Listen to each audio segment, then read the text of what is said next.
Awganistanyň ýer titremesini esir çeken çağılarına we ýaşaýjylaryna däri dermanlary, alyk we iýmit şeýlede egin önümleri we beýleki durmuşda zerur bolan önümleri uğratmak da barasy. Türkmen halkynyň taryhynyň dowamyna döredän we dünýä nosoluk asly ýolgulary sasyna guraldy.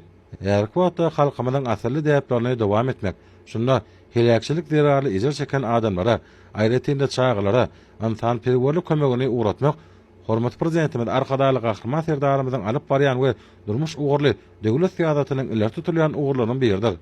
Kıyın gününe himayet vermek, doğanlyk gorny uzatmak, Türkmen halkynyň asyllar aşyp gelýän asly ýolgularyny bir bolup durýar. Munyň özi insan perwerlik, konşetlik, goňşuluk, birek-birege gollaw bermek ýolgularynyň häzirki döwrüň ruhyna gybap derejede öz solýanyny orkadýar. Büyük kömek, köp sanly şekat ýetmelerini we uly boýrançylyklara getiren, tebiği bitbaçylyga duçar bolan adamlara ruhy gollawdyr. Munyň özi goňşy ýurdun halkyna bildirilýän çuňur hormatyň aýdyň nyşanydyr. Tebiği hadise zerarly dören boýrançylygyň dikeldilýän günlerine şeýle kömegiň iýermegi insan perwerligiň benet nususyny alamatlanýar.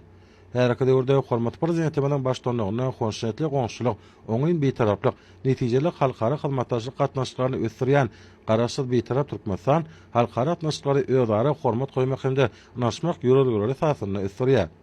Ejer çeken ilata, aýratynda çağılara gollaw bermek boýunça gaýra golmasyz çärelerini geçirmegi Türkmenistanyň ählimomy derejede parahaçlygyň hemde durnuklygyň pogtalandyrylmagyna, insan perwer taglymlaryň dawarlanmagyna agrarlygynyň subutnamasydyr.